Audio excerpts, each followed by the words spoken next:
So today I got 3 10-minute intervals. First one's 5:20 to 5 minutes a kilometre. Then there's 5 to 4:30 a kilometre.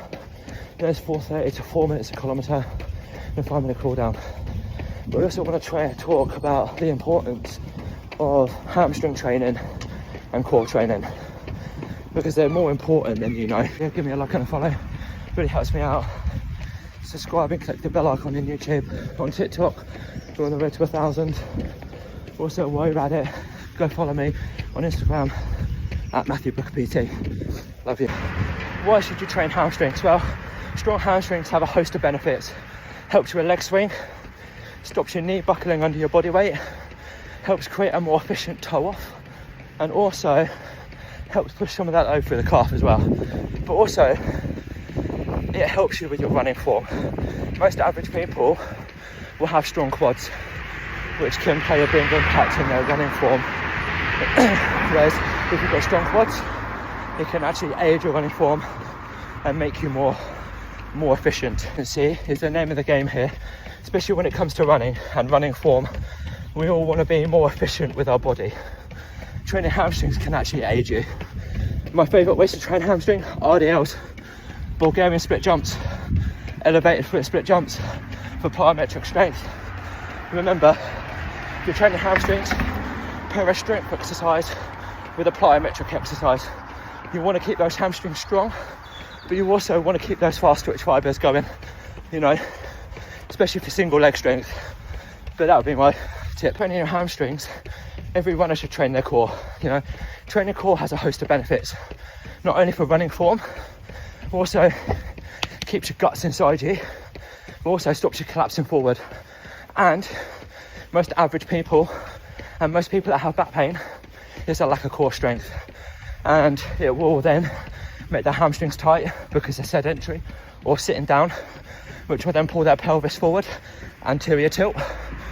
And this is quite an easy fix if, like me, you're a trained professional and you know how.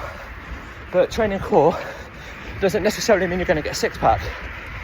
Six-packs are made in the kitchen. But it has a host of benefits. 1, from stopping back pain. 2, making you more efficient. And 3, it can actually aid spine health, hip health, and just overall general health. Having a strong core stops you from being all wobbly and floppy. It's basically what holds you upright. So, always train the core. Like when you train hamstrings, I like to keep things fun. I like to add an area of plyometrics or calisthenics in there. My favourite, dragon flags. Still working on getting my hips almost to touching the floor, but without touching the floor. It's super hard, but also a great way of seeing progression. Dead bugs, personally my favourite, especially if you want strong hip flexors. I'm not a big fan of sit-ups. Like, sit-ups are utterly bugger boring, and I will never do them. I would rather do hanging leg raises. But training the core doesn't have to be boring. It can be fun, but never neglect a strong core. And again, strong core doesn't necessarily mean you're going to have a six-pack.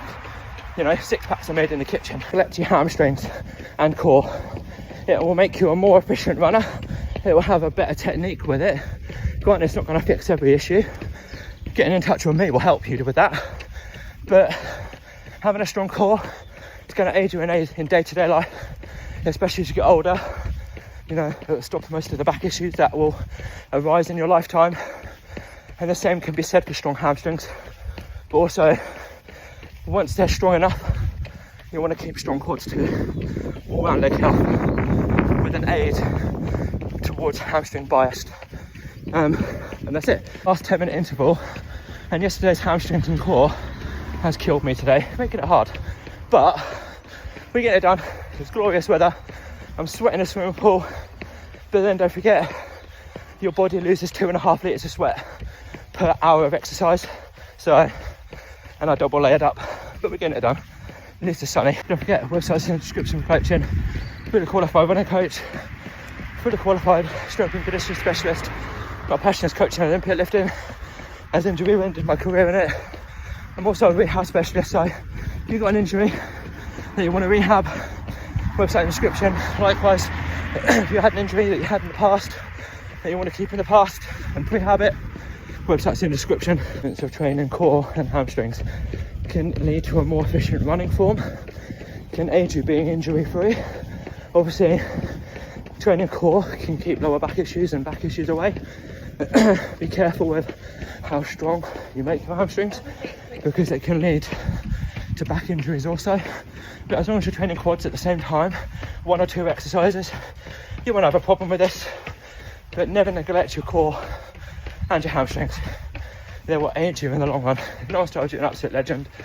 Hope you enjoy your Thursday, and I'll see you tomorrow for an upper body session. Peace.